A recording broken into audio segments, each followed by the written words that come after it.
साथ वीडियो की शुरुआत करते हैं और आज का अपना टॉपिक बहुत ही खास होने वाला है। तो मैं आपको बता दूं, वीडियो देखने से पहले आप सभी लोग मेरे चैनल एडवोकेट मैडम जी को लाइक, शेयर और सब्सक्राइब करना ना भूलें। तो आज का अपना टॉपिक ये है कि अगर कोई भी पुलिस वाला किसी निर्दोष व्यक्ति को कोई झूठे मुकदमे में फंसा दे तो वह व्यक्ति अपने आप को उस मुकदमे से कैसे बचा पाता है और कैसे वह अपने आप को निर्दोष साबित कर पाता है। तो आज अपन इसी टॉपिक पर गहनता से चर्चा करने वाले हैं। तो चलिए वीडियो की शुरुआत करते हैं।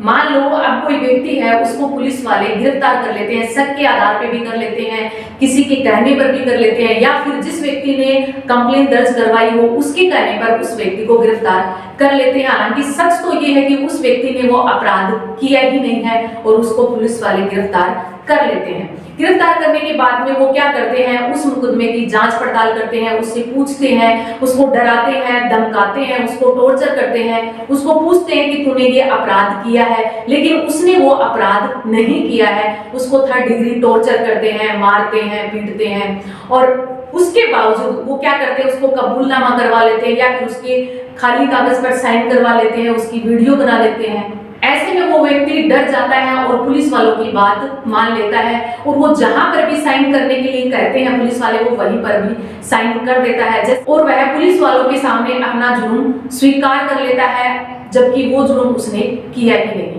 तो मैं आपको ये बता दूं कि एविडेंस एक्ट की धारा 25 ये कहती है कि अगर कोई भी पुलिस अधिकारी जांच के दौरान अगर किसी भी व्यक्ति से डरा करके, धमका करके, टॉर्चर करके अगर किसी प्रकार की कोई बयान लेता है या उससे किसी प्रकार की कोई बात पूछता है, डराकर धमकाकर कोई किसी चीज पर साइन करवाता है, तो वो चीज मान्य नहीं है। वो मान्य तभी होगी जब आप कोर्ट के सामने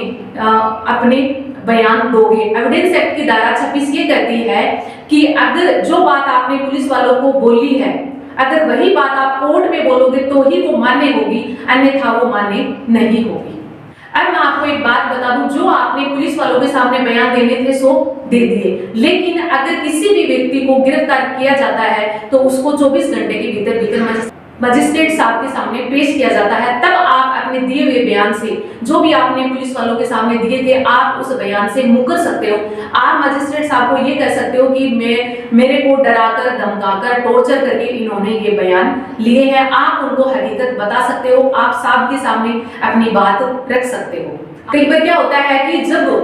जब भी किसी व्यक्ति को कोर्ट के सामने पेश करते हैं, पुलिस वाले जब उसको कोर्ट के सामने पेश करते हैं, तब वो अपनी बात नहीं रख पाता है। क्योंकि उसको ये लगता है कल को मेरे को बेल ना मिली या फिर मेरे को वापस इन पुलिस वालों के साथ जाना पड़ जाए, मेरे को जेसी कर दे, पीसी कर दे, तो वो उस डर के मारे अपनी बात को मजिस्ट्रेट साहब के सामने नहीं रख पाता है, वो अपनी बात को नहीं बोल पाता है। तो कोई बात नहीं, अगर आपने साहब के सामने बात नहीं बोली तो कोई बात नहीं, लेकिन जब आपको पीसी किया जाता है या जेसी किया जाता है तो उसके बाद में आप अपने घर वालों को भी ये बात बता सकते हो, या फिर आप एडवोकेट जो भी आप अपना हायर करते हो आप उनको भी अपनी बात बता सकते हो, या आपके घर वाले भी वकील साहब को पूरी बात बता सकते हैं, जिससे आप निर्दोष साबित हो सकते हैं। वकील साहब आपका मुकदमा लड़ेंगे और आपको निर्दोष साबित करवाएंगे। या जब आपकी फाइल चार्ज बहस में आती है उस टाइम आप डिस्चार्ज की एप्लीकेशन भी लगा सकते हो, क्योंकि जब आपने किसी प्रकार का कोई अपराध किया ही नहीं है, आप उसमें इन्वॉल्व ही नहीं हो, तो फिर आप डिस्चार्ज की एप्लीकेशन भी